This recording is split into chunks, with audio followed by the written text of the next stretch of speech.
let's see if we think that His Majesty is the Christ, right? And one decides to worship Him. Now, how much more important it would be to worship the one that He is worshiping. And this is what the excerpts in this book was compiled and pointed to. And in one chapter here it says, where he was at the World Evangelical Congress in Berlin on October 28, 1966. And this is a part of his speech. It is our conviction that all the activities of the children of men which are not guided by the Spirit and counsel of God will bear no lasting fruit. They will not be acceptable in the sight of the Lord, and will therefore come to naught as the Tower of Babel come to naught. It is for this reason that the Church of Christ, and especially Christian leaders, have such an enormous responsibility.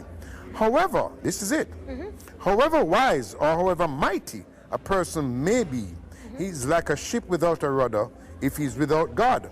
A rudderless ship is at the mercy of the waves and the wind, drifts wherever they take it, and if there arises a whirlwind, it is smashed against the rocks and becomes as if it had never existed.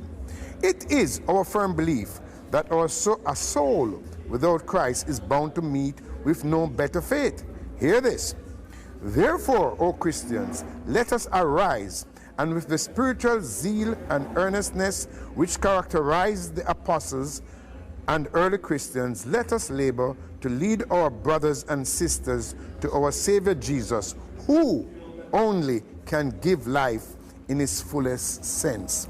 Basically, he was worshiping the Lord, right? Jesus Christ. And he's also challenging us to do the same. To do the same, and not just to do the same, but labor.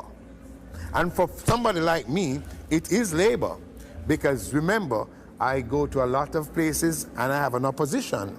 People say, oh, man, he's sold out to the Christian faith, he's sold out to a white God, he's this, he's that, you know? But if you read another chapter of this book, it shows you where he says, we in Ethiopia have one of the oldest versions of the Bible, and for whatsoever version or language it is written, it remains one and the same. It's a guide to your past, your present, and your future. Within it, you'll find the truth for yourself.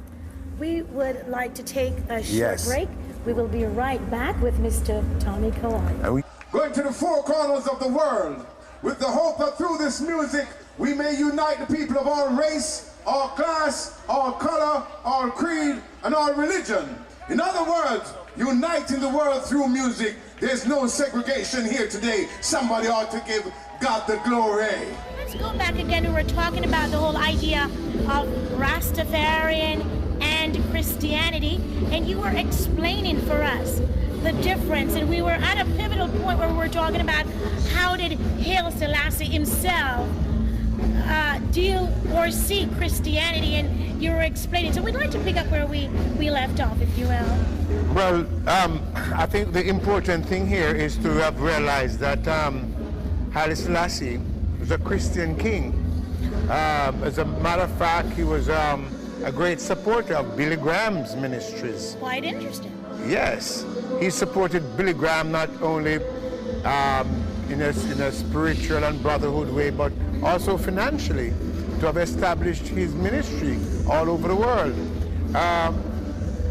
And of course, he also played a very important role in having several ministers, priests and bishops that were sent from Ethiopia to go and minister all over the world.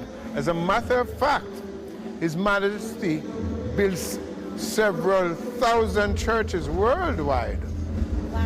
Yeah, as a matter of fact, and you can, even in that book you read it, you see where he's even built churches out of rocks, inside of rocks. He was, famous churches in one of the mountains of Ethiopia. Please understand that this is a lesson for us. Yes. But let's go back a little bit now. So I want to ask you, before you became a Christian, would you then consider yourself a Rastafarian? I did. So what brought about the change? No, I don't think it's so much of a change, but the whole realization that, okay, Rasta, in its true sense, Yes. has got to be a Christian faith. I see. If anybody else thinks differently, I think they're misled. Because Haile Selassie, Rastafari, which Right. is his name, Rastafari Makanen, is Christian. And he tried to establish this all over the world and did so in a fashion that he did it to protect